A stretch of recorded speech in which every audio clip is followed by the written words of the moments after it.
तो चैतन्य महाराज वाडेकर जी भी यहाँ पे आए हैं, चैतन्य महाराज वाडेकर जी। गाइस सब लोग हैं इधर और महाराज जी भी हमारे साथ।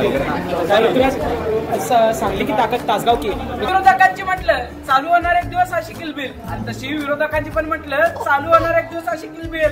अरे आर पाटील आबांचा अरे लाडका नेतृत्व है जो अभी पिज्जा डिलीवरी बॉय है, तो इनको यार सैल्यूट है सैल्यूट, क्योंकि यार इतनी बारिश में भी हम रुक चुके हैं, इसका मतलब सोच।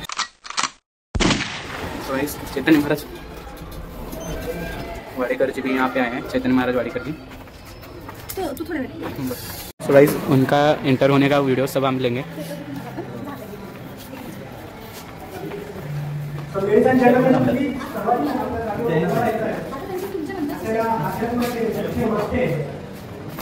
सेलिब्रिटी म्हटलं तरी हरकत नाही। चैतन्य महाराज वाडेकर आज आपल्या सर्वांच्या मध्ये उपस्थित आहेत। जोरदार टाळ्यांच्या गजरात स्वागत करूया चैतन्य महाराज वाडेकर यांचं। खूप खूप स्वागत आहे महाराज आपलं। हे जे सोशल वेलफेअर फाउंडेशनच्या वतीने आयोजित युवा संवाद सर्व पहिले करायचं आहे। मित्रांनो परत एकदा मी सांगेन, चैतन्य महाराज वाडेकर बात कर रहे हैं अभी। किती मोठा तत्ववेत्ता आला तरी सुद्धा त्याचं तत्वज्ञान स्वीकारण्यासारखी पोषक वातावरण निर्मिती असायला हवी, आणि ती वातावरण निर्मिती या ठिकाणी निश्चितच आहे।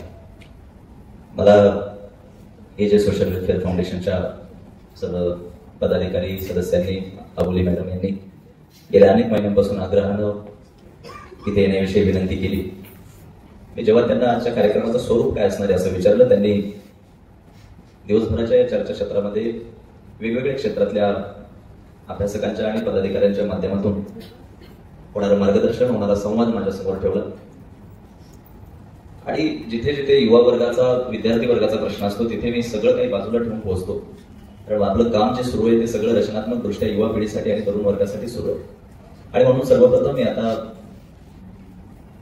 समाजामध्ये एक नेत्रकटाक्ष जर टाकला तर युवा पिढीला मनोरंजनाच्या आणि सांस्कृतिकपणाच्या नावाखाली एका विभिन्न वातावरणाकडे नेण्यासाठी जी काही मंडळी सक्रिय असलेली बघायला मिळत आहे, या सगळ्या वातावरणाला अपवाद ठरेल अशी एक गोष्ट आज या ठिकाणी मला बघायला मिळते, आणि ती अशी की तुमच्यासाठी कोणत्या मनोरंजनाचा किंवा करमणुकीचा कार्यक्रम आयोजित करण्यावर भर न देता आज हे जे सोशल वेलफेअर फाउंडेशनच्या या सर्व सदस्यांनी आणि कार्यकारिणींनी तुमच्या मनोरंजनाचा विचार न करता तुमच्या ज्ञानात भर पडेल अशा चर्चासत्र आयोजित करण्यावर भर दिला, याच्यासाठी त्यांचा मी आता इथे आल्यानंतर पाहतोय जवळे सर असतील, प्रशासनातले अधिकारी असतील, आमचे प्रथमेश महाराज असतील। प्रथमेश दादाला आता मलाही महाराज म्हणावं लागतंय। गेल्या काही दिवसांमध्ये फार सातत्यानं सक्रिय राहून वारकरी संप्रदायामध्ये, समाजकारणामध्ये सक्रिय होत असताना प्रथमेश दादाला मी पाहतोय, गेल्या अनेक वर्षापासून माझ्या संपर्कात आहे। पण जेव्हा जेव्हा मला आपल्या समवयस्क आणि आपल्या युवा पिढीच्या सगळ्या या तरुण मित्रांसोबत संवाद साधण्याची संधी मिळते, मी सगळं काही बाजूला ठेवून तिथे पोहोचतो। याचं कारण आता समाजामध्ये एक सगळ्यात मोठी कमतरता उरली आहे, कमतरता तयार झाली आहे, एक पोकळी तयार झाली आहे, ती संवादाची, ज्याला आपण कम्युनिकेशन गॅप म्हणू। आता इथे मुली मोठ्या प्रमाणात आहेत, मुलंही आहेत। आपल्या मनातली कोणतीही एखादी मनाला बोचणारी गोष्ट जर पटकन सांगावी वाटली तर ते सांगण्यासाठी एखादा हक्काचा जवळचा व्यक्ती असावा, असं जेव्हा आपल्याला वाटतं, साहजिक आहे की आपण आधार शोधत असतो की आपल्याला कोणीतरी असा वाटाडेल ज्याच्यापेक्षा सगळं काही व्यक्त करता यावं। पण अलीकडे सोशल मीडियाचा अतिवापर असेल, तंत्रज्ञानाचा चुकीचा वापर असेल, आणि एकंदरीत एकलकोंडी झालेली माणसं पाहता आपल्याला अशी जवळची, मनातलं सांगता येईल अशी माणसं फार आयुष्यात कमी पडलेली बघायला मिळतात। आणि मी पुन्हा एकदा त्याच मुद्द्यावर तुम्हाला घेऊन येतो की जर हा कम्युनिकेशन गॅप वाढत गेला, ही संवादाची पोकळी जर वाढत गेली, तर मला असं वाटतं की वैचारिक मंथनं जर झाली नाही तर खऱ्या अर्थानं एक मोठी आपत्ती या ठिकाणी आल्याशिवाय राहणार नाही। आपत्ती व्यवस्थापनातले अधिकारी आले, त्यांच्याकडे भौतिक दृष्ट्या आलेल्या आपत्ती, सामाजिक दृष्ट्या आलेल्या आपत्ती, या सगळ्यांची जबाबदारी असेल, परंतु तुम्हाला सांगतो सर, माझ्यासारख्यांवर सुद्धा एक जबाबदारी आहे। फक्त ती जबाबदारी वैचारिक प्रदूषण काढण्याच्या आपत्तीची आहे, आणि वैचारिक प्रदूषणामुळे जी आपत्ती आज समाजावर येऊन ठेवली आहे, मला वाटतं मी पण आपत्ती व्यवस्थापनाचा त्या नात्यानं अधिकारी आहे, आणि फक्त ही जबाबदारी आपली वेगळी। पलीकडून सरांनी सांगितलं की कोरोना महामारीच्या काळामध्ये त्यांनी कशा पद्धतीनं काम केलं। एकंदरीत ज्या काही सकारात्मक गोष्टी आहेत त्या आपल्या सगळ्यांच्या प्रत्येकाच्या समोर आल्या पाहिजेत, त्याच्यातून आपल्याला बऱ्या वाईटाचा निवाडा करता आला पाहिजे। मला जेव्हा संपर्क करण्यात आला तेव्हा सांगितलं की एक आध्यात्मिक मार्गदर्शक म्हणून तुम्ही करण्यासाठी इथं यावं। मुळात माझे हात आभाळाला जरी टेकले तरी मी स्वतःला कधी मार्गदर्शकाच्या भूमिकेत पाहू शकत नाही। ज्ञानोबा तुकोबार यांचा संस्कार झालेला आणि संत साहित्याचा अभ्यासक असलेला एक तुमचा युवा मित्र तुमच्या समोर आहे, एवढंच काय ते महत्वाचं आहे।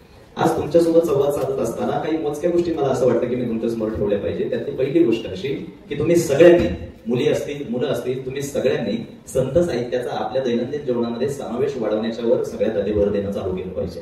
संत साहित्य आलं, वारकरी संप्रदाय आला, वारकरी वाङ्मय आलं, ह्या सगळ्या गोष्टी ऐकल्या त्या आपल्याला वाटतं की त्या अध्यात्माच्या गोष्टी. म्हणजे एकंदरीत पहिल्याच हिअरिंगला आपण ही केस निकाल लावून मोकळं होतो की आपल्या अखत्यारीतली ही गोष्ट नाही.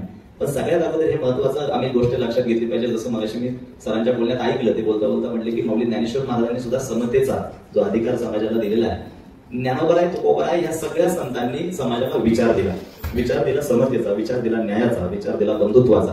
आता हे तुमच्या समोर का सांगतोय, आता तुम्ही ज्या वयाच्या टप्प्यावर आहात मित्रांनो, उद्या तुम्ही लोकव्यवहारामध्ये जेव्हा सक्रिय होत आहे, सगळ्यात जास्त आव्हानं तुम्हाला ज्या गोष्टीची बघायला मिळणार आहेत त्या आव्हानातून बाहेर पडण्यासाठी तुम्हाला एकच गोष्ट वाचू शकते आणि ती गोष्ट म्हणजे विचार जो कुठेही विकत मिळत नाही, विचार जो कोणी उसना आणून देत नाही, विचार जो कोणाकडून चोरता येत नाही, विचार तो फक्त अभ्यासाने मिळवावा लागतो.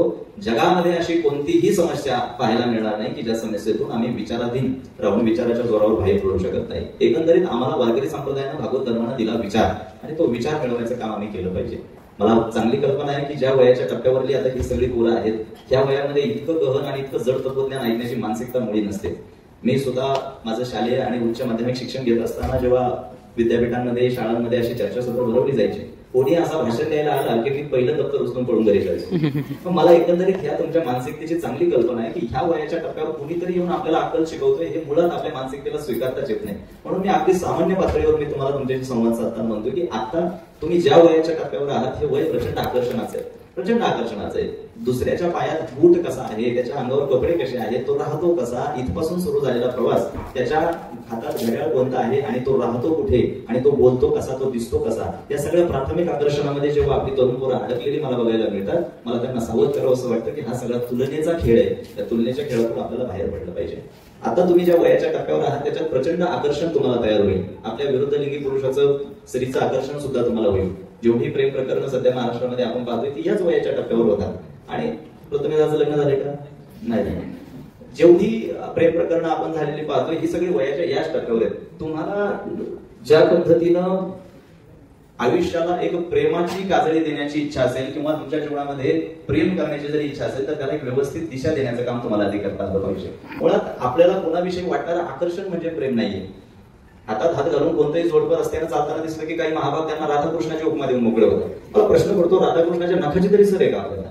सगळ्यात आधी एक बेसिक गोष्ट मी स्पष्ट करतो जी तुमच्या माहितीमध्ये असायला हवी. जेव्हा कृष्ण आणि राधा भेटायचे, जेव्हा राधा कृष्णाला भेटायला यायची तेव्हा कृष्ण बुलेटवर तिची वाट पाहत नव्हता, कृष्ण पाळण्यात होता.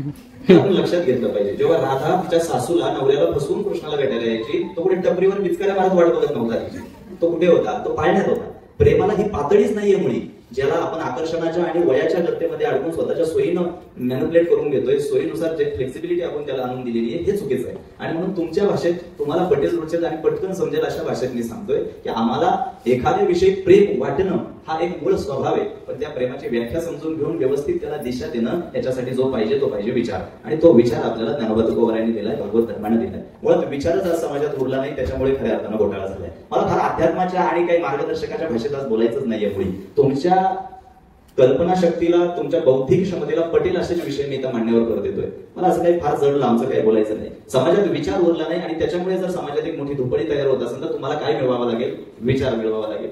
दसरा आला, विजयादशमी आली की आम्ही मोठ्या उत्साहानं रावण उभा करून त्याला जाळून टाकतो. दसऱ्याला रावण जाळण्यावर आमचा भर आहे, पण स्वतःमधला रावण जाळण्याकडे कोणाचंच लक्ष नाही. सगळ्यात मोठी शोकांतिका आहे. आणि म्हणून आम्हाला सगळ्यात आधी जर भर कशावर द्यायचंय तर तो विचारावर द्यायचा आहे. मला आता या दोन्ही अधिकाऱ्यांचं मला कौतुक वाटतं की यांनी समाजातले काही गहन आणि अत्यंत महत्वाचे विषय अधोरेखित केले. अमरावतीचा चिखलदरा परिसरातला तो विषय असेल. खरं तर समाजामध्ये जी असमानता सर तयार झालेली आहे, मला असं वाटतं तुमच्या तोंडून जी स्पष्ट भूमिका मी आता ऐकली, दादाजी भी कह रहे हैं कि छोरी पे लक्ष्य मत दो. उन्होंने भी प्यार हुआ था बट उन्होंने उसे इम्प्रेस मतलब कुछ पूछा नहीं, इसलिए वो अभी इधर है. नहीं तो किधर होते उन्हें कुछ नहीं मालूम. ये सब वही बता रहे हैं. भयंकर आहे की जोपर्यंत तुम्हाला त्या अनुभव मिळत नाही तोपर्यंत पश्चातापाशिवाय हातात काही बोलत नाही.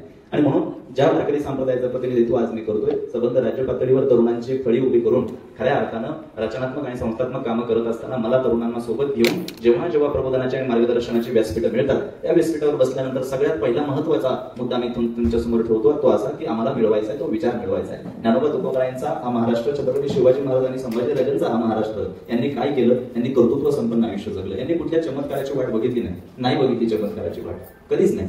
जगद्गुरू तुकाराम महाराजांच्या भूमीतला माझा जन्म आहे, देहू आळंदीच्या पंचक्रोशीतलं माझं गाव आहे. आणि तुकोबारायांच्या आयुष्याचा दाखला मी नेहमी देतो, जो तुम्हालाही मी आज सांगतो. जगद्गुरू तुकाराम महाराजांनी त्यांची जी अभंग रचना केली, ती अभंग रचना कुठे प्रकाशित करण्यासाठी पुरस्कार मिळवण्यासाठी केली नव्हती. कोणत्याही मोठ्या नीतिवेत्या आणि तत्ववेत्या व्यक्तीनं जर स्वतःचं आत्मचरित्र लिहिलं, जर ग्रंथ निर्माण केला, जर पुस्तिका रचली, तर त्याच्या आत्मचरित्रामध्ये त्याच्या स्वतःशिवाय दुसरं काही वाचायला मिळत नाही. त्याची स्वतःचीच भाषा असते. पण जगद्गुरू तुकाराम महाराजांचा गाथा जर उघडून बघितला, तुकोबारायांचा गाथा फक्त जगदोद्धाराची आणि लोककल्याणाचीच भाषा बोलतो. हे तुकोबारायांचं सामर्थ्य आहे, ते आपण आज लक्षात घेतलं पाहिजे. जगद्गुरू तुकाराम महाराज देवाच्या अत्यंत जवळचे भक्त. मी काय सांगतोय, देवाच्या अत्यंत जवळचे भक्त. जवळचे म्हणजे आपण देवाला जवळ म्हणणं हा भाग वेगळा आणि देवानं आपल्याला जवळचं म्हणणं हा भाग वेगळा. आता मी जर म्हणलं नरेंद्र मोदींना मी ओळखतो, तुम्ही हसणार, अरे ते मला ओळखताय का, हा प्रश्न आहे ना. आम्ही प्रथमेश इंदुरकरांना आज ओळखतोय, पण ते उद्या आपल्याला ओळखतील काय. जगद्गुरू तुकाराम महाराज देवाच्या फार जवळचे भक्त. असं काय म्हटलं, देवानं ज्यांना जवळचं केलंय, जवळचं समजलंय. आणि अचानक हा संदर्भ कशासाठी देतोय, ऐका. आम्हाला स्वतःची जबाबदारी स्वतः घेणं किती गरजेचं आहे. जगद्गुरू तुकाराम महाराज केवळ अभंगांपुरते मर्यादित नाहीये, व्यक्तिमत्व विकासाच्या दृष्टीनं, पर्सनॅलिटी डेव्हलपमेंटच्या दृष्टीने तुकोबा फार मोठे मार्गदर्शक करतात. जगद्गुरू तुकाराम महाराजांचा जेव्हा अभंग गाथा बुडवण्यासाठी आज्ञा देण्यात आली, तत्कालीन धर्मपीठाच्या रामेश्वर भट्टांनी असा आदेश दिला की तुम्ही काय करायचं, तुमची गाथा इंद्रायणीमध्ये बुडवायची. ऐकलं असेल ना कधी तुम्ही. तुमचा जो अभंग गाथा आहे, वेदांचा अर्थ तुम्ही मराठीमध्ये अभंगांमध्ये आणायला लागले, तुम्हाला तो अधिकार नाहीये. तुम्ही काय करा, तो अभंग गाथा जो आहे तो इंद्रायणीत बुडवा. कुणाला सांगितलं, तुकाराम महाराजांना सांगितलं. तुकाराम महाराजांनी अत्यंत जड अंतःकरणानं तगडाला बांधून तो अभंगांचा गाथा इंद्रायणीमध्ये बुडवला. मुद्दा नीट ऐका माझा, स्वतःची जबाबदारी स्वतः घेणं गरजेचं आहे. स्वतःची बायको आणि मुलं अण्णांना करत जेव्हा डोळ्यासमोर मेली, तेव्हा सुद्धा तुकोबारांनी एवढा त्रास झाला नव्हता जेवढा गाथा बुडवताना झाला. बुडवला. तत्कालीन प्रस्तावित व्यवस्थेच्या काही समाजकंटकांनी बुडवायला सांगितलं, बुडवला. संकोच नाही बाळगला, बुडवला. आता गाथा बुडाल्यानंतर तुमच्या माझ्यापैकी एखादा जर कोणी असता तर काय म्हटलं असता की संपलं सगळं. पण नाही, जगद्गुरू तुकोबा होते ते, तुमच्या माझ्यासारखे सामान्य पातळीवरचं व्यक्तिमत्व नव्हतं ते. आता ज्यांनी गाथा बुडवायला सांगितला होता ना, ते रामेश्वर भट्ट गाथा बुडाला हे बघून आसुरी आनंद घेऊन घरी निघाले. तर माझ्या आवडीचा प्रसंग आहे, तुम्ही लक्ष देऊन ऐका. रामेश्वर भट्ट घराकडे निघाले आणि घरी जाताना त्यांना वाटले विहीर दिसली. विहीर. आजही तुम्ही देहू परिसरामध्ये कधी गेलात, आजही तुम्ही कधी देहू परिसरामध्ये गेलात तर तुम्हाला तिथे ती विहीर बघायला मिळेल. म्हणजे मला माहिती नाही तुमच्या इथं बसलेल्या कोणाकोणाचा देहू आळंदीशी किती संबंध आलाय, पण आजही देहू मधून जेव्हा तुकाराम महाराजांची पालखी पंढरपूरकडे प्रस्थान करते, तेव्हा पहिली तुकोबारांची पालखी त्या विहिरीवर आरतीला थांबते. रामेश्वर भट्ट गाथा बुडाल्यानंतर, रामेश्वर भट्ट कोण लक्षात ठेवलंय का, ज्यांनी गाथा बुडवायला सांगितली. घरी निघाले होते, विहीर दिसली. आता थोडी गरमी वाढली आहे, दुपारची वेळ होती, त्यांना वाटलं विहीर दिसली म्हणून थोडं ताजं तवानं व्हावं, आंघोळ करावी. त्यांनी काय केलं, अंगातली कपडे काढली, विहिरीत उडी मारायला लागले. एवढ्यात विहिरीचे मालक तिथे आले, अनगडशाह फकीर, विहिरीच्या मालकांचं नाव. अनगडशाह फकीर तिथे आले. त्यांनी बघितलं की रामेश्वर भट्ट विहिरीत उडी मारण्याच्या तयारीत आहे. त्यांनी रामेश्वर भट्टांना आवाज दिला, म्हणजे रामेश्वर भट्ट, पिण्याचं पाणी आहे माझं, नमाजाचं पाणी खराब करू नका, तुम्हाला आंघोळ करायची असेल तर मी पाणी बाहेर काढून देतो. ऐकलं पाहिजे की नाही, सांगितलेलं ऐकलं पाहिजे की नाही. पण आधीच गाथा बुडवायला सांगितलेला माणूस त्याचा माथा जागा राहणार आहे का, नाही ऐकलं. मी जगद्गुरू तुकोबाराय कोणत्या अंगाने आज आपल्याला समजून घेणं गरजेचं आहे हे सांगतोय, थोडं बारकाईने ऐकायचं. आता सांगूनही ऐकलं नाही, रामेश्वर भट्टाने काय केलं, अंगातले कपडे काढली, विहिरीत उडी मारली.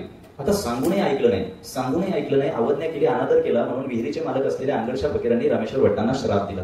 तेव्हाचे श्राप खरे ठरायचे. आता कावड्याच्या शापानं, हे चांगलं पाठ आहे तुम्हाला एखादा अभंग विचारलं तर नाही सांगता येणार. लोकांनी फक्त आपल्या सोयीचं पाठ करून ठेवलं. ते काहीतरी म्हणतात ना, लोक सांगे ब्रह्मज्ञान, आपण हे बघायचं सगळं आपल्या कामापुरतं पाठ करून ठेवले. हा मुद्दा असा चालू आहे की सांगूनही ऐकलं नाही, श्राप दिला अनगडशाह फकीरांनी. तेव्हाचे श्राप खरे ठरायचे का, तेव्हा लोक खोटं बोलत नव्हती, एकमेकाची उणीधुणी काढत नव्हती. आता आपल्या शेजारी बसलेला माणूस उठून गेला की त्याची वाजवलीच. तेव्हाची लोक खोटं बोलत नव्हती, तेव्हाची लोक निंदा करत नव्हती. परिणामी वाणीमध्ये सामर्थ्य होतं, परिणामी श्राप सुद्धा खरे ठरायचे. मग अनगडशाह फकीरांनी श्राप दिला आणि श्राप दिल्यानंतर परिणाम असा झाला, एवढ्या विहिरीतल्या थंडगार पाण्यात सुद्धा त्या रामेश्वर भट्टांचा दाह सुरू झाला, आग सुरू झाली.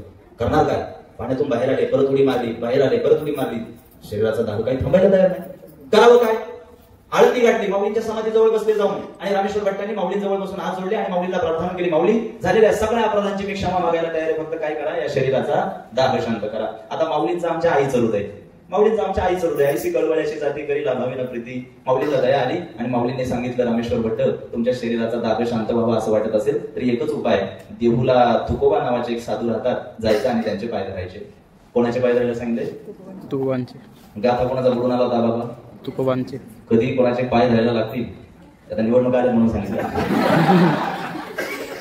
पण आता ज्यांचा गाथा बुडून आलाय त्यांचेच पाय धरायला सांगितले माऊलीने. पर्याय नव्हता, शरीराचा दाह शांत बसू देत नव्हता. क्षणाचाही विचार केला नाही. देहू काढलं रामेश्वर भट्टांनी आणि तुकोबराय आपले तिथेच ओसरीवर भजन करत बसले होते. शरीराचा दाह शांत बसून देईना म्हणून रामेश्वर भट्टांनी तुकोबरायांच्या पायावर लोटांगण घातलं आणि अर्ज करायला लागले. तुकोबा, उभ्या हयातीमध्ये रामेश्वर भट्टांना कधीही तुमच्याविषयी चांगलं वक्तव्य केलं नाही. 5वा वेद गाथा, पंचम वेद मानला जाणारा गाथा जो जगदोद्धारासाठी तुम्ही निर्माण केला होता, तो गाथा सुद्धा या रामेश्वर भट्टांना इंद्रायणीत बुडवायला लावला. झालेल्या सगळ्या अपराधांची मी क्षमा मागतो तुकोबा. तुम्ही द्या ती शिक्षाही मी भोगायला तयार आहे तुकोबा. फक्त एक करा, या शरीराचा दाह शांत करा. काय म्हणले? शरीराचा दाह शांत करा. इथं बसलेल्या सगळ्या माझ्या मित्रमैत्रिणींनी मला एका प्रश्नाचं पटकन उत्तर द्या. त्या दिवशी तुकाराम महाराजांच्या जागी तुमच्यापैकी कुणी असता तर काय केलं असतं? आयुष्यभराची कमाई असलेल्या अभंगांची गाथा ज्यानं पाण्यात बुडवायला सांगितली. इकडे लक्ष द्या. आयुष्यभराची कमाई असलेली अभंगांची गाथा ज्यानं पाण्यात बुडवली तो पुन्हा आपल्या समोर येऊन बसलाय. अशा वेळी तुमच्यापैकी कुणी तुकाराम महाराजांच्या जागी असतं तर काय केलं असतं? द्या बरं उत्तर. एवढे सभ्य का तुम्ही इचलकरंजीचे लोक? एकदम शांत बसले. कोल्हापुरी भाषेत काय म्हणतो? कोल्हापुरी भाषेत काय म्हणतो? कानाखाली काढीन. आणखी बडी. अरे पण भावा हे फार अलीकडचं सांगतोय तू. कानाखाली काढीन. अरे एवढं बेसिक कानाखाली मारून घाललं असतं. तुमची ही उत्तर किती वरवरची आहे हे मी सिद्ध करू का? मला सांगा, तुकोबारायांची काय बोलवली होती? गाथा. तुमच्या खिशातला मोबाईल कोणी पाण्यात टाकू द्या, जेव घ्या तुम्ही. सिद्ध झाला की नाही? फक्त फरक एवढाच की तुम्हाला गाथेपेक्षा मोबाईल महत्वाचा वाटतो. आम्हाला खिशातलं ते काही हजाराचं भ्रमणध्वनी यंत्र जर कोणी पाण्यात टाकलं तर त्याचा जीव घ्यायला आम्ही मागे पुढे पाहणार नाही. पण विचार करा, आयुष्यभराची कमाई असलेली अभंगांची गाथा ज्याच्यामुळे पाण्यात बुडवायला लागली तो समोर येऊन बसलाय. फक्त समोर येऊन बसला नव्हे तर पुन्हा आपल्याकडूनच मदतीची आणि कृपेची अपेक्षा करतोय. अशा वेळी जगद्गुरु तुकोबरायांनी त्याच्या डोक्यावर हात ठेवून त्याचा दाह शांत केला. तुकोबरायांच्या ह्या कृतीचा परिणाम असा झाला की ज्यानं गाथा बुडवली होती त्याच रामेश्वर भट्टांनी पुढे जाऊन तुकाराम महाराजांची आरती रचली. हा सगळ्यात मोठा विजय तुकाराम महाराजांचा. जगद्गुरु तुकाराम महाराजांची सर आपण जी आरती गातो ना, ती आरती रचली कोणी?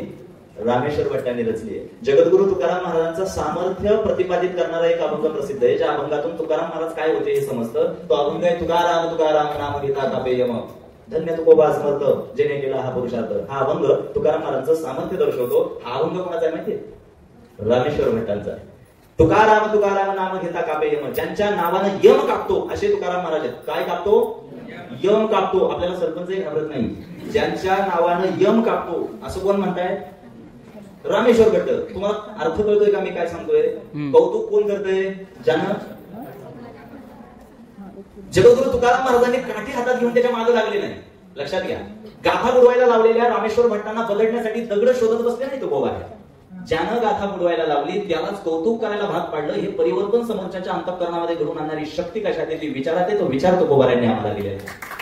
आज समाजामध्ये उद्याच्या समाजाचं प्रतिनिधित्व करणारी तुम्ही सगळी मंडळी आहात. ही मुलं, ही मुली, ही तुम्ही विद्यार्थी वर्गातले जेवढे जण आहात, समाज व्यवस्थेमध्ये सक्रिय होत असताना तुम्हाला प्रत्येक गोष्टीतून जर वाचायचं असेल, प्रत्येक गोष्टीतून बऱ्या वाईटाचा निवाडा करून सक्षमपणे पुढे जायचं असेल, तुम्हाला वाचवणारी एकमेव गोष्ट जर कोणती असेल तर ती म्हणजे विचार. आणि तो विचार कुठे विकत मिळत नाही, तो विचार करून चोरता येत नाही, तो विचार करून उचनाही आणता येत नाही. तो विचार आम्हाला अभ्यासानं सोकरतुकानं मिळवावा लागेल. आणि हा विचार जिथून मिळवता येईल अशी व्यासपीठ जिथं जिथं उपलब्ध होती तिथं आम्ही गेलं पाहिजे. आजच सुद्धा हे चर्चासत्राचं व्यासपीठ हे विचार मिळवण्याचंच व्यासपीठ आहे. मला वेगवेगळ्या विषयावर प्रकाश टाकत असताना, अनेक अशी आता बोलत असताना वेगवेगळ्या अशा गोष्टी आठवत आहेत की ज्या तुमच्या समोर मांडल्या पाहिजेत. पण आता आज इकडे येत असल्यामुळं, इकडची जाहिरात बघितल्यामुळं तिकडे राधानगरी तालुक्यातही एका कॉलेजनी माझ्या स्वागताची तयारी केली. तिकडे एक सेशन आहे.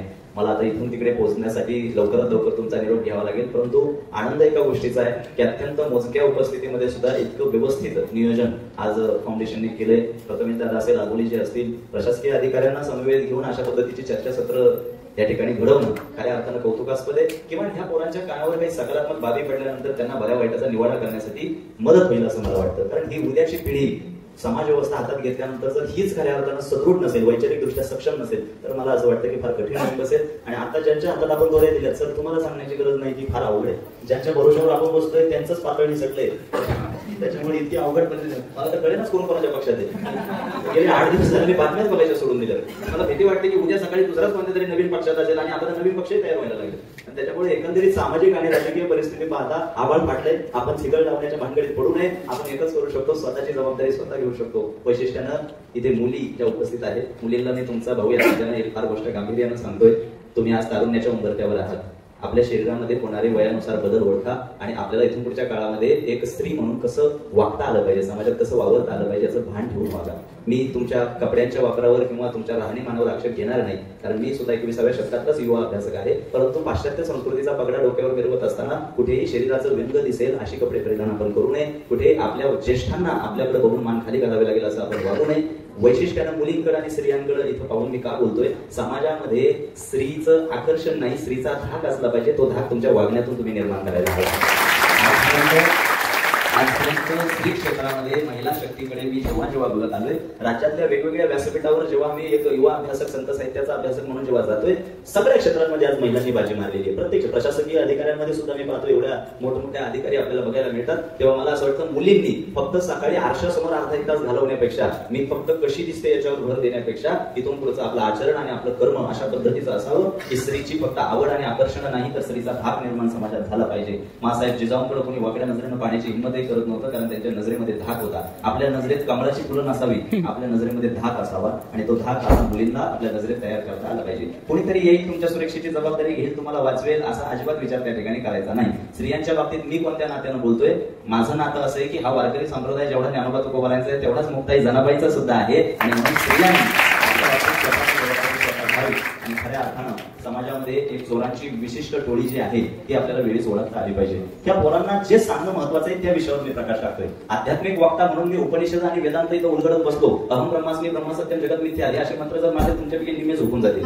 तुमच्या आकलन शक्तीच्या संदर्भानं तुमची ग्रास्पिंग पॉवर जी आहे, तुमची कल्पना शक्तीचा आढावा घेऊन मी तुमच्या सामान्य पातळीवर बोलतोय. आणि म्हणून जाता जाता एवढं सांगेन मित्रांनो, तुम्हाला मार्गदर्शक करणारे नेमके तुमचे हिताचे आहेत का समाजातले चोर आहेत हे आपल्याला ओळखता आलं पाहिजे. ज्याच्या हातात माईक आहे तो आपल्या हिताचंच बोलेल असं अजिबात नाही. जिसकी लाठी उसकी भैंस, हे बरं पाठवलं. आज माईक हातात घेतला म्हणजे समोरचा आपल्या हिताचाच असेल असं नाही. त्याच्यामुळे समाजातले आपल्याला चोर ओळखता आले पाहिजे. आईसाहेब, जुन्या काळामध्ये समाजात चोर कसे ओळखायचे याची एक शक्कल मी आता यांना सांगतो. जुन्या काळात ग्रामीण भागामध्ये गोठ्यात म्हशी बांधलेल्या असायच्या, इकडे असतील अजून. गोठ्यातली म्हैस जर जुन्या काळात चोरायची असेल ना, सगळे चोर एकत्र येत नव्हते. चोर कसे ओळखायचे सांगतो. सगळे चोर एकत्र येत नसत. मग पहिला एकच चोर पुढे यायचा आणि म्हशीच्या गळ्यातली घंटा काढून घ्यायचा. का? वाजू नये. मग एक चोर पुढे यायचा, म्हशीच्या गळ्यातली घंटा काढायचा. ती घंटा काढून तो चोर जायचा पूर्वेच्या दिशेला. आता पूर्व दिशा कोणती आहे? इकडे. एकीकडे झाप करा. मागे कसाकडे ना एकीकडे झाप करा. पहिला चोर पुढे यायचा, म्हशीच्या गळ्यातली घंटा काढायचा, तो घंटा घेऊन जायचा पूर्वेला. मग दुसरा चोर यायचा, म्हशीला सोडायचा आणि म्हैस घेऊन जायचा पश्चिमेला. ज्यानं घंटा सोडून घेतली तो कुठे गेलाय? घंटा घेऊन गेलाय पूर्वेला. ज्यानं म्हशीला सोडले तो म्हैस घेऊन गेलाय पश्चिमेला. आता इचलकरंजी त्या लोकांना रात्रीची जाग आली आणि त्यांना कळलं म्हस चोरीला गेली. मग आता शोधण्यासाठी त्यांना जायचंय, पण ते जाणार कोणत्या दिशेला? पूर्वेला की पश्चिमेला? तो म्हैस इकडे गेली ना, पूर्वेला का जाणार तुम्ही? घंटेचा आवाज. घोटाळा असा झाला, अगोलीची ज्याच्या हातात घंटा होता ना तो अर्ध्या रस्त्यात घंटा ठेवून घरी जाऊन झोपला. ज्याच्याकडे म्हैस होती त्याने बाजारात विकली, घरी जाऊन झोपला. ही सगळी पूर्वेला गेली. हाताला काय लागलं? घंटा.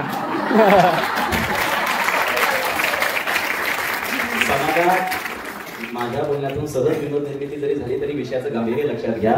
समाजामध्ये आज तुम्हाला विचित्र दिशेला, चुकीच्या दिशेला, नीट ऐका, आज समाजामध्ये घंटानाद करून चुकीच्या दिशेला नेणारी काही चोरांची टोळी समाजामध्ये सक्रिय झाली. आम्हाला आयुष्यामध्ये कितीही चर्चासत्र ऐकायला मिळाली तरी सुद्धा ज्या दिवशी आम्ही त्यांचा घंटानाद हाणून पाडू, ज्या दिवशी चोरांचा घंटानाद निष्क्रिय करू, त्या दिवशी खऱ्या अर्थानं आमच्या चर्चासत्राचं सार्थक झालं असं आम्हाला म्हणता येईल. आम्ही समाजामध्ये वाटचाल करत असताना कितीही तत्वार्थानं सजलेली आणि शाब्दिक शृंगारानं नटलेली शाब्दिक सुमन ऐकली, उधळली तरी सुद्धा समाजातले हे चोर आम्हाला ओळखता आले पाहिजे, जे आम्हाला चुकीच्या दिशेला घेऊन जात आहेत. मला कोल्हापूर जिल्ह्याचं वातावरण फार चांगलं माहिती आहे. गेल्या अनेक वर्षांपासून कोल्हापूर जिल्ह्यामध्ये माझं काम चालू आहे आणि कोल्हापूर जिल्ह्यातला माझा जेवढा ऑडियन्स आणि जितके श्रोते मला मिळालेले आहेत, जेवढं काम माझं इकडे सुरू आहे, एक शोकांतिका अशी आहे की कोल्हापूर जिल्हा गटतटाच्या राजकारणामध्ये फार विभागला गेलेला आहे, जितकं मला समजतंय. आणि या राजकारणाच्या आणि या समाजातल्या व्यसनांच्या वाढीमुळं आणि तरुण वर्गाला चुकीच्या दिशेला नेणाऱ्या या विकृतीमुळे खऱ्या अर्थानं कोल्हापूर जिल्ह्याचं भविष्यामध्ये नुकसान होऊ शकतं. तर ते नुकसान टाळण्यासाठी माझ्यासमोर ही जी विद्यार्थी वर्गातले तुम्ही सगळेजण बसलेले आहात, आपल्या खांद्यावर जबाबदारी घ्या की आपण स्वतः आपल्या विचाराधीन राहून स्वतःच्या उन्नतीकडे प्रगतीकडे आता लक्ष दिलं पाहिजे. एकंदरीत पुन्हा एकदा मी माझा सुरू झालेला सुरुवातीचा विचार अधोरेखित करतो की तुम्हाला आयुष्यात येणाऱ्या प्रत्येक अडचणीतून एकच गोष्ट वाचू शकते आणि ती म्हणजे विचार. आणि तो विचार मिळवण्याचं साधन, विचार मिळवण्याचं माध्यम आज खऱ्या अर्थानं हे जे सोशल वेलफेअर फाउंडेशननं तुम्हाला आज मिळवून दिलं. आणि खऱ्या अर्थानं तुम्हाला कोणत्या मनोरंजनाच्या किंवा सांस्कृतिक कार्यक्रमाच्या नावाखाली इथं बोलवण्यापेक्षा अमोली मॅडमने, प्रतिमेश दादांनी, सगळ्यांनी तुम्हाला खऱ्या अर्थानं चांगल्या गोष्टी कानावर पडाव्या अशा चर्चासत्राच्या संबंधानं बोलावलं. याच्यासाठी पुन्हा एकदा त्यांचं आपण कौतुक केलं पाहिजे. आणि येणाऱ्या काळामध्ये जास्तीत जास्त चर्चासत्र आणि जास्तीत जास्त रचनात्मक कामं त्यांच्या हातून घडावी. आणि अशा चर्चासत्राला आल्यानंतर प्रत्येक विद्यार्थ्याच्या बाबतीत एक सकारात्मक बाब घडावी. देहाचं देहू व्हावं आणि इंद्रियांची इंद्रायणी व्हावी.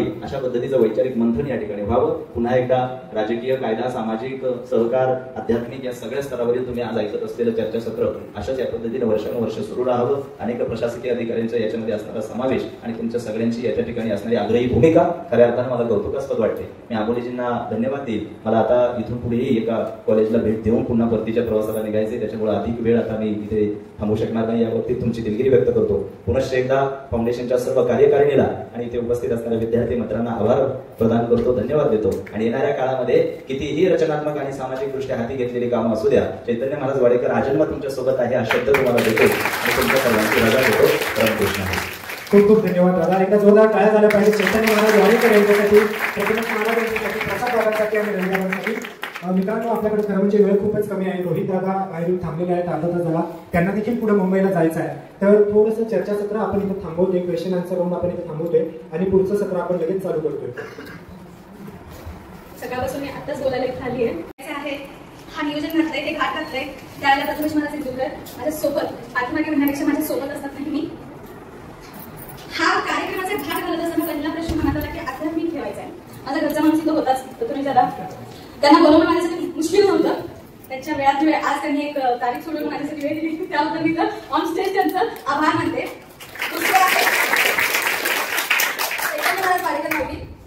खरंच मनापासून, अगदी मनापासून मी धन्यवाद करते की एका फोनवर, रात्रीच्या एका फोनवर माऊली मी अशा पद्धतीचा एक कार्यक्रम घेते. कशाचीही मागणी न करता, मागणी म्हणण्यापेक्षा एवढ्यासाठी चर्चासत्र भरवते आणि माऊली तुमचं मार्गदर्शन पाहिजे. 3ऱ्या सेकंदाला त्यांनी सांगितलं की हे भरला, माझं नाव घ्या, मी येतोय, माझी वेळ सांगा, मी ह्या वेळेला येतोय, मी कुठल्या वेळेला ठेवताय सांगा, त्यावेळेला तुमच्याकडे पोहोचवतो. हे जे वाक्य होते ना त्यांचे, हे मनाला भावना होते माऊली. आणि ह्या वाक्यातून आम्हाला हे करण्याचं धाडस होतं. सकाळपासून तुम्ही बघताय रवींद्र जावळे इचलकरंजीच्या प्लॅटफॉर्मवर एक एवढं मोठं तगडं आहे त्यांचं नाव, राजकीय, सामाजिक, शैक्षणिक. आज तो माणूस कित्येक वर्ष पायामध्ये चप्पल न घालता रुग्णांची सेवा करतो माणूस. हा राहिले प्रसाद संघाल सर, हे आमचे फॅमिली मेंबर म्हणायला हरकत नाही. काय कुठलीही गोष्ट झाली, आपत्ती म्हटलं की माऊली माझ्या घरात करू दे, माझ्या ऑफिसमध्ये करू दे किंवा कुठेही करू दे, 1-2 विषय सॉल्व.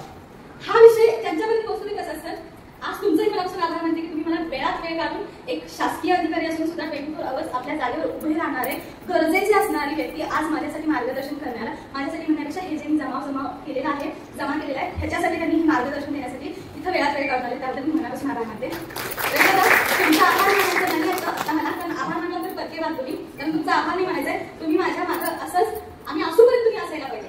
आणि मला आज तुम्ही शब्द दिला तो माझ्यासाठी सरकृपी आहे. इथून पुढे हे चर्चासत्र माझे, मगाशीच मला एके सरांनी आता मला विचारलं की हे चर्चासत्र परत भरवणार आहात का. माझं टार्गेट आहे की हे आजचं पर्व पहिलं, हे पुढच्या येणाऱ्या ह्या वर्षभरामध्ये पर्व राबव व्हायचं आहे आणि ह्या पूर्ण 10व्या पर्वामध्ये मला माऊली तुमचं नाव समोर आहे आणि त्याला फक्त मी हे सांगायला फोन करेन की माऊली चर्चासत्र भरवते, 10 तारखेला तुमची वेळ पाहिजे. आणि तुम्ही आज मला करून द्या की 10वे पर्व होऊपर्यंत तुम्ही माझ्यासोबत आहात. आज ह्या वेळात वेळ काढून तुम्ही मला वेळ दिला. सकाळपासून मी कुठल्याही सेशनला बोललेली नाहीये, माझं तेवढं धाडस होत नाही, काम करतो आम्ही पण धाडस होत नाही बोलायचं, पण आता राहवलं नाही. हे वाक्य ऐकल्यानंतर असं वाटतं की मी मनापासून याचे फाउंडेशन करून तुमचे धन्यवाद करते सगळ्यांचेच. आणि हे अशीच साथ तुम्ही मला नेहमी द्या, वर्षानुवर्ष द्या. 10 पर्व मला तुमच्या सोबत पूर्ण करायचे, हे तुमच्याही लक्षात राहू दे. थँक्यू सो मच, धन्यवाद.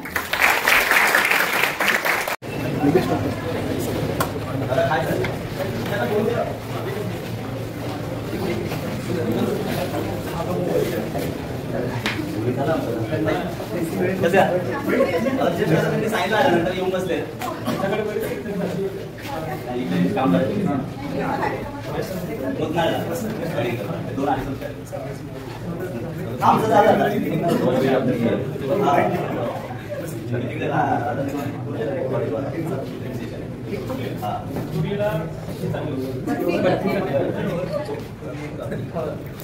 हे रोहनदा कधी आलायस ऋतुराज आल्यात मगाशीच ओळखल्या तुम्ही कंटिन्यू करा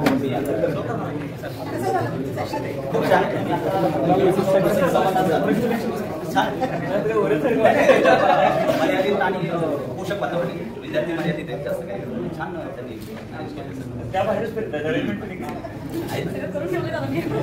मला संबोधन नाही वाटेल पोषक लक्षात घेईल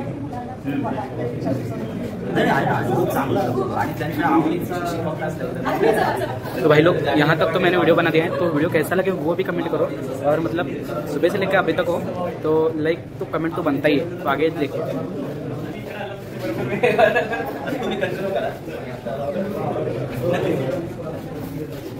हाँ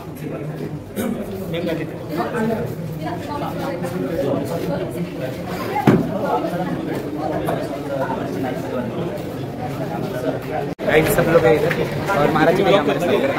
ऋतुराज सांगली की ताकत तासगांव की ऋतुराज भैया जो हाँ रोहित भैया सॉरी नहीं वो गड़बड़ी में होगा तो वो भी है हमारे साथ और उनके भी साथ हम वीडियो करने वाले हैं। तो चलो आगे रोहित दादा पाटील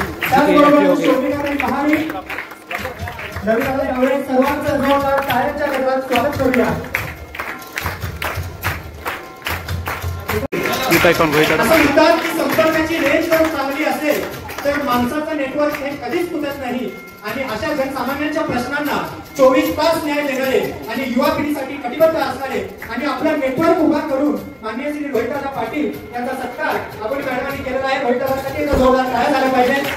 मतदानाचा प्रचार करतो, आजची युवा पिढी मतदानाचा प्रचार करते किंवा वोट द्यायला जाते, तर दादा असं तुम्हाला वाटत नाही का की फक्त त्या एक दारूच्या बाटलीसाठी आणि एक ताट मटणासाठी बरीचशी युवा पिढी म्हणजे दिवसभर त्या प्रचाराच्या रांगेत हे करत असते, त्या एक ताट मटणाच्या याच्यावर आपलं वोट घेऊन येते। सगळेच जण असं करतात असं मी म्हणत नाहीये, पण म्हणजे तुम्हाला देखील माहिती आहे की कशा पद्धतीने राजकारण चालतं, आताची परिस्थिती काय आहे। तर तुमच्या सर्वांना माझा प्रश्न आहे की हे कुठे ना कुठे घातक नाही आहे का? कारण आजची युवा पिढी चांगली शिकली पाहिजे, तिथून पुढे त्यांनी चांगलं मतदान केलं पाहिजे आणि युथ आयकॉन म्हणून रोहित दादा तुम्ही पुढे येताय, वहिनी तुम्ही देखील नवीन राजकारण हे करताय, महेश दादा तुम्ही देखील पुढे येताय, तर याच्यावर तुमचं काय म्हणणं आहे? महेश दादा तुमच्यापासून स्टार्ट करा। धन्यवाद, अतिशय सुंदर प्रश्न आहे आणि अगदी 3 दिवसापूर्वीच माझी एक मुलाखत एका पॉडकास्ट चॅनलनी घेतली ज्यात हा प्रश्न मी ऍड्रेस केला। कारण की काही दिवसांपूर्वी मी ज्यावेळेस रोहित दादा त्या मतदारसंघात फिरत असताना आणि बाईट काही पत्रकारांनी घेतलेली ती थोडीशी व्हायरल होती आणि मला एक कॉल आला। तो कॉल एका आजींचा होता ज्या कदाचित माझ्या आईला ओळखत होत्या, माझी आई शिक्षक असल्यामुळे त्यांना त्या ओळखत होत्या आणि त्यांनी मला सांगितलं बाबा तुझं हे पाहिलं मी, मला आवडलं, बाकी काही राजकारण मला कळत नाही, पण त्यात तू जो एक मुद्दा बोलला, कारण की मी माझ्या त्या बाईटमध्ये किंवा माझी प्रेस कॉन्फरन्स घेतली होती त्यामध्ये असं बोललो होतो की राजकारणी म्हणून माझी जबाबदारी ज्या जबाबदारी त्याच्यात व्यसनाधीनतेच्या विरुद्ध आवाज उचलणं ही देखील माझी जबाबदारी, कारण की आयुष्यभर व्यसनाधीनतेवर त्याच्या विरुद्ध आपण आवाज उठवत राहिलेलो आहोत। आणि जो मुद्दा बोलला तुम्ही तोच त्यात शब्दाचा बोलला की दारूची एक बॉटल आणि 1 किलो मटन बिर्याणी याच्यावर जर मतदार उमेदवारांना जज करणार असतील तर हे उमेदवारांचं वेगळं आणि इतकी कमी व्हॅल्युएशन हे आमचं असता कामा नये असं मला वाटतं। कारण की तू कुठल्याही पक्षाचा उमेदवार असतो, पण जर तो मतदार तुम्ही दिलेल्या दारूच्या बॉटलकडे बघून किंवा जे काही तात्पुरते आमिष दिले जात आहेत त्या आमिषाला बळी पडून तुम्हाला मतदान करत असेल तर तो तुमचं व्हॅल्युएशन तितक्या त्या पद्धतीने करतोय आणि असं व्हॅल्युएशन कुठलाही राजकीय पक्षाचा ज्या असा कार्यकर्ता ज्याचा सतत विवेक दाखवत आहे तो अशा कुठल्याही गोष्टीला कधीही फार देईल असं मला वाटतं। त्यामुळे युवा पिढीचं अनन्यसाधारण महत्व हे सगळ्या पिढ्यांमध्ये ज्या काही राजेशाही आल्या, लोकशाही आली आणि जी काही सरकार बदलली, प्रत्येक सरकारामध्ये कुठलंही आंदोलन असू दे जे लोकांच्या माध्यमातून सर्वात पहिल्यांदा त्याच्यासाठी काम जर केलं असेल तर ते युवा पिढीच करते। कुठलीही मुवमेंट ही युवा पिढीशिवाय सक्सेसफुल होत नाही। त्यामुळे या देशामध्ये होणारा, देशातच नाही विश्वामध्ये होणारा प्रत्येक बदल त्या बदलात कारणीभूत त्या देशाची युवा पिढी असते आणि म्हणून युवा पिढी ही या इलेक्शनमध्ये एकंदरीत निवडणूक प्रक्रियेमध्ये तितक्याच महत्वाची आहे, तितक्याच ताकदीची आहे. माझ्या दृष्टीने म्हणाल तर सगळ्यात जास्त मतदार हे युवक असतात आणि त्यांच्या भवितव्यासाठीच ती मतदान यंत्रणा काम करते. त्यामुळे त्यांचं महत्व असताना तो प्रश्न कदाचित मलाही पडलेला आहे. रोहित दादा पाटील इनका भाषण सुरू हो गया. ज्यावेळेस मी मतदारसंघामध्ये फिरतोय किंवा सुदैवाने राज्याच्या वेगवेगळ्या भागामध्ये मला फिरायला मिळते, मी या प्रश्नाकडे बघताना फार तात्विक दृष्टिकोनातून बघणार नाही किंवा आपल्याला तात्विक उत्तर सुद्धा देणार नाही. पण एक प्रॅक्टिकल उत्तर जर या गोष्टीला द्यायचं म्हटलं तर तरुणांनी आज मतदान करत असताना आपला देश कुठं असला पाहिजे, आपलं राज्य कुठं असलं पाहिजे, किंवा आपलं गाव आपण मतदान करत असताना गावची परिस्थिती काय आहे किंवा गावची परिस्थिती कशी असली पाहिजे याच्या बाबतीचं स्वतःचं मत ठरवणं हे तितकं गरजेचं आहे. म्हणजे सुदैवाने मी ज्या मतदारसंघातून येतो, माझ्या उशाचा माझ्या पायथ्याला मतदारसंघाच्या जे मतदारसंघ आहेत त्या मतदारसंघातले खर्च मी आज असं सांगू योग्य नाही, पण त्या तुलनात्मक दृष्टिकोनातून आज माझ्या मतदारसंघात निवडणुकीला होणारा खर्च हा कमी असण्याचं कारण असं आहे की माझ्या मतदारसंघातला जो मतदार आहे तो जागरूक आहे, तो आम्हाला का झाला नाही विचारतो, आणि उद्या जर त्याला समोर जायचं असेल 5 वर्षांना तर 5 वर्षामध्ये आम्हाला कामच करावं लागतं ही माझ्या मतदारसंघाची. इधर आए थे महेश सर. सो गाइस इधर महेश सर आए थे. सो इधर महेश सर आए थे, उनका जन्मदिन भी हुआ था, तो उनका जन्मदिन भी सेलिब्रेट करेंगे.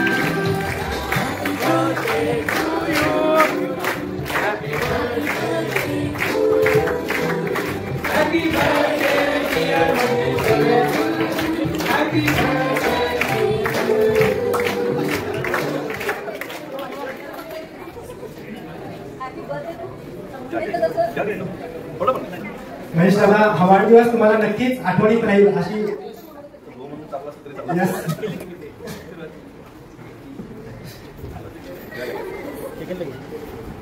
मी परत एकदा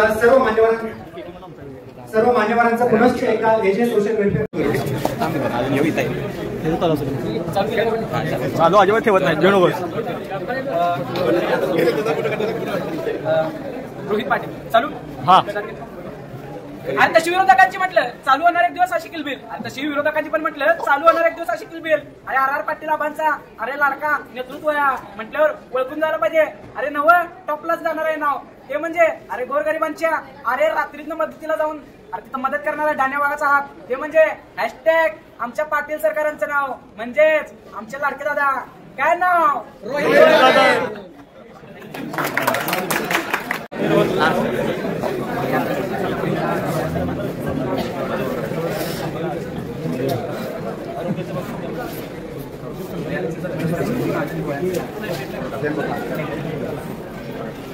सो गाइस हमारा ब्लॉग इधर तक तो हो गया है, और कैसा लगा वो भी बताइए, और चैनल को बन सके तो चैनल को सब्सक्राइब करो, लाइक करो, कमेंट करो, और शेयर करना तो बनता ही है. और ब्लॉग कैसा लगा वो सबको सपोर्ट करो और शेयर कर दो भाई, सब शेयर कर दो. Thank you. और भाई जाते वक्त ही देखा सूरज कदम भैया है जो अभी पिज्जा डिलीवरी बॉय है, तो इनको यार सैल्यूट है, सैल्यूट. क्योंकि यार इतनी बारिश में भी हम रुक चुके हैं, इसका मतलब सोचो अभी दिख नहीं रहा फिर भी इतना बारिश में भी वो काम कर रहे हैं यार. सैल्यूट है. Fortune plaza K pass. Thank you.